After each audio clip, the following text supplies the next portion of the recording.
All have a chance to review the minutes. Yes, sir. So can I get them So approved? moved. Second. All in favor? Aye. All right, right to it. We got LaPierre and Heather about the roll.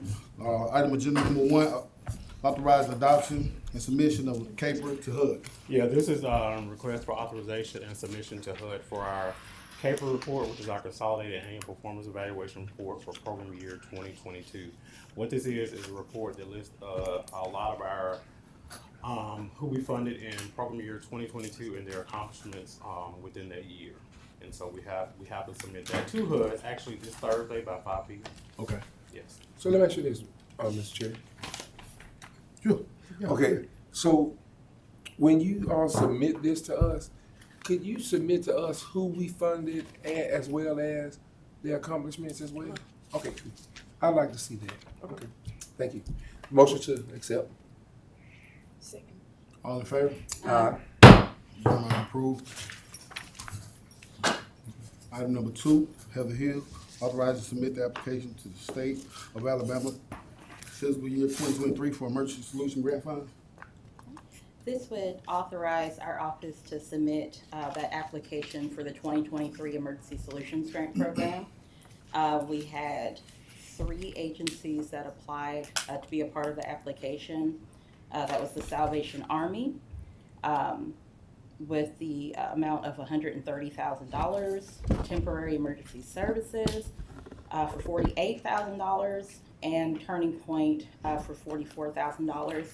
And that will allow us to do emergency shelter, street outreach, homeless prevention, and rapid rehousing. Okay. And then there's also $9,200 for program administration and $11,500 for the administration of the HMIS program. So, Mr. Chair, so the program administration and ESG, HMIS, does that go to your department, or will that go and spread it out through these 3 agencies? That will go to our department. Okay. Cool. Okay, so moved. Second. All in favor? Aye. Approved. Thanks, Heather. Margaret, you up next. Thank you so much. I appreciate you. So Good afternoon, counselors. Oh, no,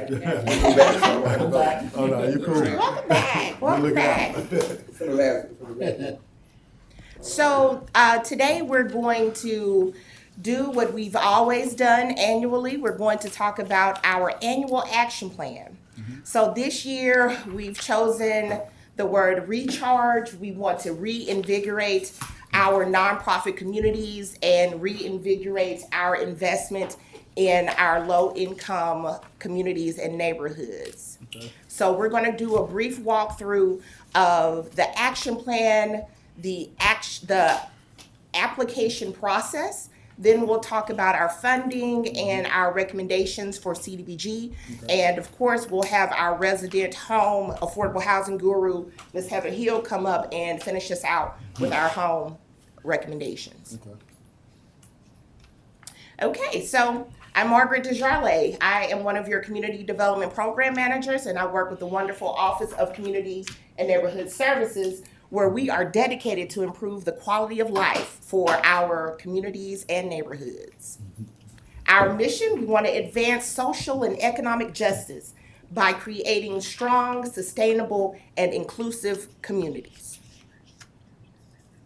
So we're going to talk about CDBG, which is an acronym for the Community Development Block Grant.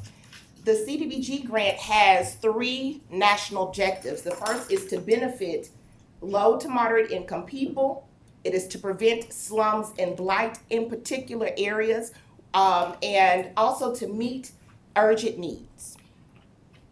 Our Home Investment Partnerships program also has objectives. The first is to provide safe and decent housing to low-income households. We always want to leverage private sector participation, and we want to have that shared responsibility. One thing about home that I want to make sure that I emphasize is that home is exclusively for affordable housing opportunities for low-income persons. So let's dive right on into this 2023 annual action plan. So as you know, every 5 years, our department engages in a prolonged citizen participation process where we learn about our community's needs, wants, and ideas for the future. We incorporate those into our consolidated plan. Our consolidated plan is reflective of HUD's priorities for the city of Tuscaloosa. One of the main priorities of HUD that has been reiterated in funding and in notices across this consolidated plan year is affordable housing. So you will see in our annual action plan that we have prioritized affordable housing activities. So, elements of our action plan.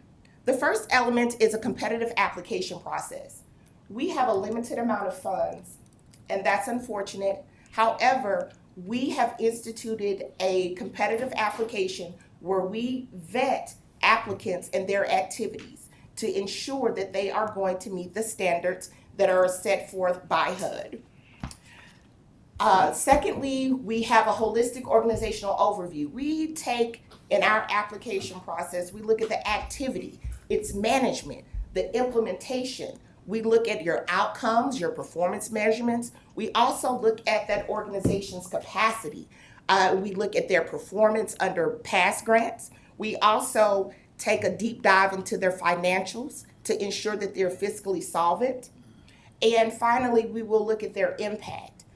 Another thing that we have in our office and our application process is standardized assessments. We have moved towards being more objective so that no one opinion about a project weighs more than the others. We have standardized checklists and we're looking for the same thing. Activity alignment, we of course align with our consolidated plan priorities, but also the core beliefs of the city of Tuscaloosa.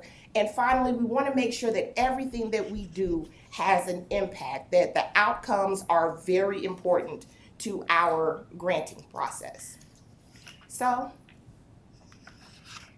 this is the process. This is a pretty simplified version of some of the steps that we take. It doesn't include several public hearings and community engagement and the citizen participation process that happens. This is basically from step 1 of the application where we release that NOFA, which is a notice of funding availability, and our pre-application period opens. We are currently on step 7, which is our funding recommendations. So you'll see that we'll have 4 more steps after this to get to an approved final product. So let's dive right into our allocations. For this year, we've received $1,361,530 in community planning and development grant funds. This includes our CDBG and our home allocations. On this page, you will see that we have approximately $827,000 in CDBG and $533,000 in home. We've had a total increase of $26,000 from the previous program year. So, project and program recommendations. This is how we break down CDBG.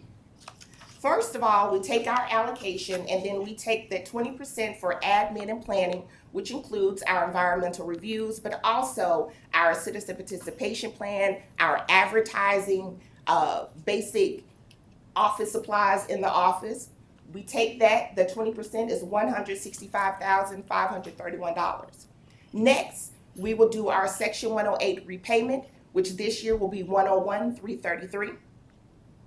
And then you will see that $560,000, $791, that is what we have available this year for activities.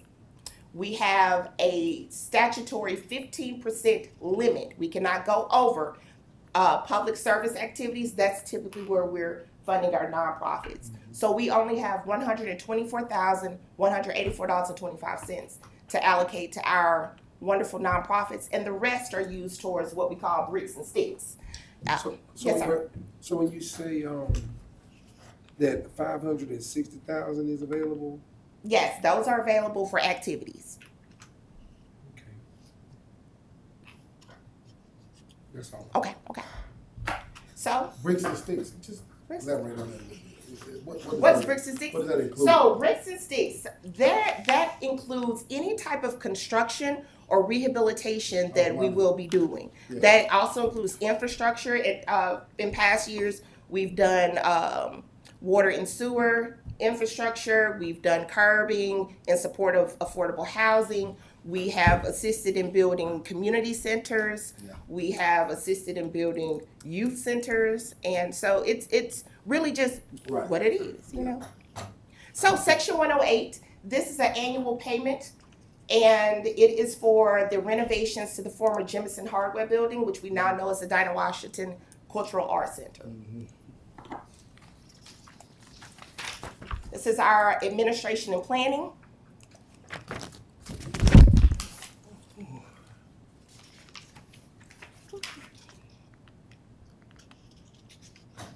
So we're going to do a deep dive into our public service activities. The first recommendations for the community mentoring program for Big Brothers and Big Sisters. They requested $25,000 and we proposed to fund them for the full amount of their request. They are increasing the number of matches from 25 to 33. They did see a decrease in the number of mentors that were available based on COVID. So they have been changing some things in their outreach, and we really think that we're going to hit those numbers. And one of the reasons why we selected the community mentoring program is the one-to-one match for all of the littles that participate and having that long-term support system for the littles. That's good. The second thing is the Tuscaloosa Homeless Prevention Program, where we'll be funding Legal Services Alabama. They requested $35,000. We're proposing to fund them for $33.49. Legal Services has done a fantastic job. They have been a fantastic subrecipient, and they provide a needed gap. They fill a gap in our community for legal representation for low to moderate income persons. They assist people fleeing from domestic violence situations, persons that have been evicted or ejected from their homes facing foreclosure. This is a part of that affordable housing infrastructure and support that we're building. For legal services, Mhm. how do we market this so that people will know that these are services that we, That the city of Tuscaloosa supports. yes. So in our subrecipient agreement, we have a clause in there where they are required to market and Okay. when they present their program, they have to put funded in part by the city of Tuscaloosa, just so there's recognition. Just so there is some recognition. And they do a really good job speaking about the city's investment into their organizations. Any question? Just, Yes, sir. and I plead ignorance. Okay, please. So I appreciate what It's all y'all right. do. It's all right. But I know the folks in Forester Gardens, I was told they didn't have anywhere to go. Now, are there places for people to go when they leave, or if they're evicted, So or? what we're in- facing is we do have a shortage of available affordable housing in the community. I'm not familiar with the Forester Gardens situation, but maybe Heather can speak to that. Do you have any information? You mean attorneys that can go to, Mr. Chairman? Is that what you're referring to, attorneys? No, I mean, the people I'm over there talking tell about- me they didn't have anywhere to go, As far as to live. House. to live. Housing, Any place to their housing live. options. And their apartments are frankly unlivable, many of them. And I know some work's been done, but I was just curious. But you still have to take into consideration that person's background, whatever the case may be. And their And so income. that's a whole nother conversation. So Okay, I I understand. think those persons from Forester Gardens, if they are seeking assistance in housing, that perhaps they should reach out to the Salvation Army to begin that process to be evaluated for services and see what's available. That's all that I can really offer at this time without having some more information, Counselor. Well, okay. Yeah, we can I- bring you up to speed on that. If you Okay, want. thank you. Yeah, I have a question, if it's possible to answer, like, with things the way they are with our economy, what would be considered affordable housing in today's market? So Like Are you price looking- range? Oh, Oh, so- okay. so affordable housing, it's dependent upon your actual income. Okay, gotcha. So typically, the number has always been no more than 30% of your income should be used towards housing. So Right. that number will fluctuate on an annual Per basis person though. for us because, you know, Your income's Look at our $30,000 a year. It's a You lot, can't it's find a a lot place to that live. go into that. How did you come up with the $49 of the $33,000? so that is because we have to break it. So we have that 15%. We got to break down 0.25 Yeah. into a manageable product. It's like sometimes we'll have a project with 0.5, 0.3 cents in it, and you got to spend it down to the last penny. That's right. It's exciting. Good accounting. So moving right along, we are recommending the funding of temporary emergency services. They requested $35,000. Again, we would like to fund them the $33,49. This is for the street outreach program. You may have seen the press release about the mobile laundry unit and the mobile showers. Street outreach is where this organization goes out into the community unsheltered and assists persons with critical housing, health, medical needs. And again, this is a part of our affordable housing infrastructure, building that foundation and strengthening those foundations. Comprehensive housing counseling. This is through the Office of Community and Neighborhood Services. As you know, we are a HUD certified housing counseling agency. Pat yourselves on the back. It is very hard and difficult to become an agency. So we have a certified HUD certified housing counselors within our office, and we are proposing to fund this activity for $33,050.25. And this will provide supports one-on-one counseling, but also group counseling for homeowners, potential homeowners, renters, persons that are homeless or at risk of homelessness, and connect them with needed services in the community.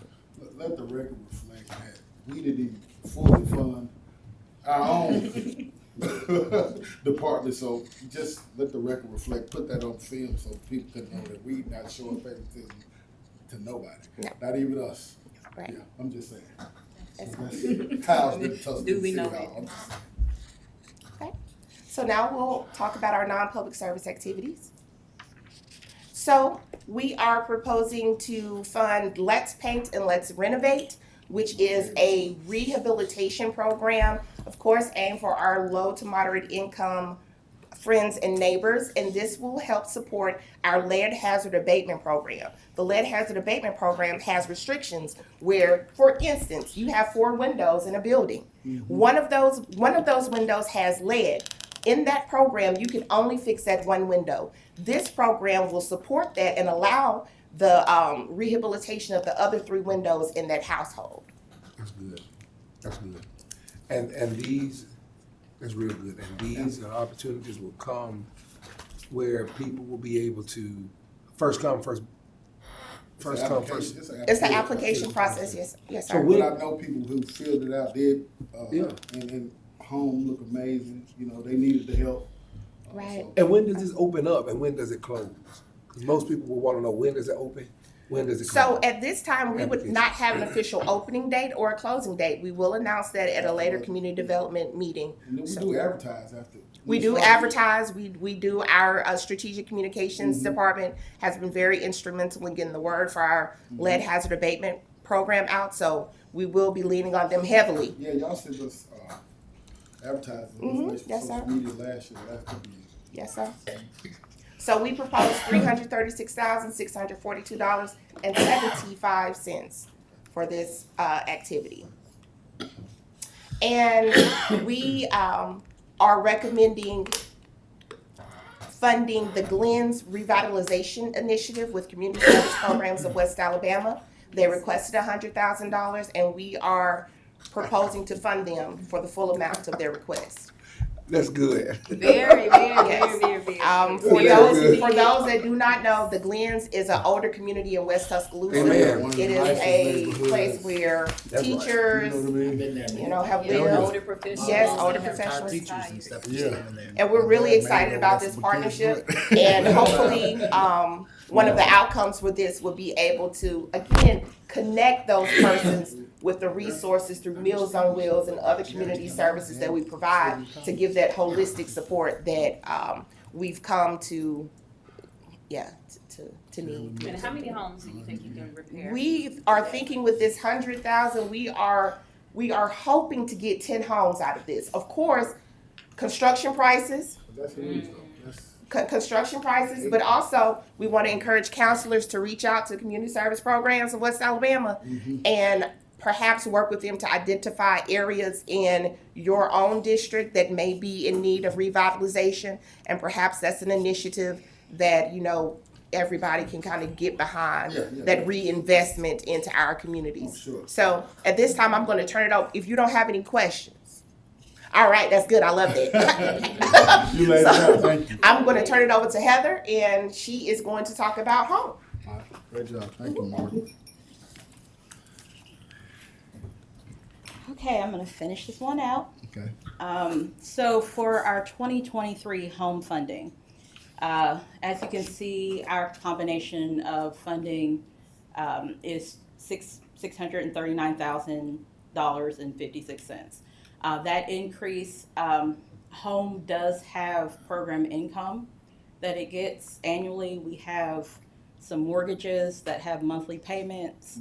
And then we also have some down payment assistance that have repaid. So after we collect that for a year, we program it in the next action plan. So that's how we get to that number.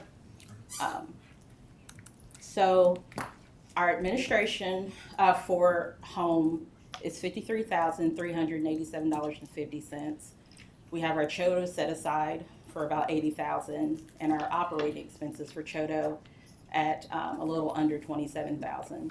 So that leaves us a total of $478,838 for projects and programs. So for our program administration, that covers the cost of salaries and expenses for operating the home program. Margaret discussed the housing counseling program. That is central to our home program. The federal regulation requires that everyone that participates in home, whether it's down payment assistance, new construction, with one of our partners, they have to do pre-purchase counseling. So administration from the home program does cover when the housing counselor is doing pre-purchase counseling for the home program. So all of that falls under there, as well as any other thing we need to do as far as advertising as well. That is 10% of our grant. Then we have CHOTO operating costs. So we only have one approved CHOTO right now. That's the Community Housing Development Organization. That is Habitat for Humanity. And that helps them with their administrative costs for running their homeownership program. Things like rent, staff, they put on different workshops to do application intake. It covers things of that nature. So the amount requested as well as the amount proposed is equals $26,693.75. So also with the home program, the regulations require us to set aside 15% to a CHOTO for construction, with Habitat being our only CHOTO. The amount proposed is $80,081.25, and that's towards home construction.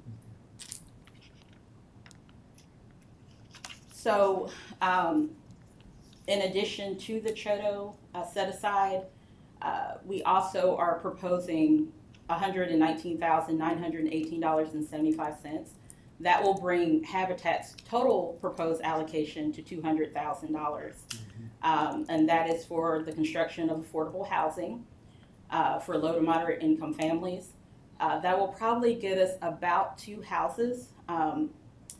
With Habitat, they are allowed to retain what we call CHODO proceeds. So that's like program income from the mortgages that they collect on the houses. That is required to go back into developing more affordable housing. So when I say about 2, we could get to 3 depending on the mortgages. They've been able to do those CHODO proceeds since 2012. And we've done about 25 houses with them. So that's 25 houses with mortgages that they're getting proceeds off of. So that might help us increase our numbers with that as well. The Tuscaloosa Housing Authority, so this is Springer Estates, or the 29th Street development. They requested $600,000. We are proposing to fund them at $358,919.31. That is for the construction of affordable housing for low to moderate income families. So phase 5 should be happening or starting this fall. Over where? Phase 5 of which? Springer Estates. Oh, okay. So the last 3 years, we have been doing infrastructure, and CDBG has been supporting that. And we had to wait for vertical construction until we got those things in place. Since 2020, we've been kind of stocking money for each action plan for this moment right now. So previously, we have about $1 million, a little over $1 million for Springer Estates. That's 2020, 2021, and 2022 funding. So this will be added to that, as well as the Housing Authority has their own funds that they are putting on the project. We hope to get 5 to 7 houses. We're thinking it's going to be about 1.5 million, but with construction costs, not quite sure, but we're hoping to get 5 to 7. They've already completed 18 houses, so the other thing with them, they return program income, so that allows us to keep putting it into that project. So that is all we have. Love it. Does anybody have any questions? I just have a comment. I like to see the fact that there's a diversity of revenue given out to the different agencies. I think this encompasses who we are as a city, and what we want to do is be inclusive of different agencies that do serve our communities in different capacities. And I want to thank your office and the Pierce office for doing such a great job. I agree. Look, Harry does a great job. So, Margaret, you, They do. I'll wrap it up for the last item. okay, so this is that was just up for discussion, right? So that was just a presentation. This is the actionable Vote, item. okay. So this would authorize our office to advertise the summary for the 2023 action plan for CDBG and home programs. That was the information that was just presented in the presentation. I make a motion. Second. All in favor? Aye. He's back now. He's back. So, motion approved. I think that's it. You, any other slow questions or kid comments? In Hall. Any other questions or comments? Oh, cancel. If not, got a motion adjourned? Make a motion.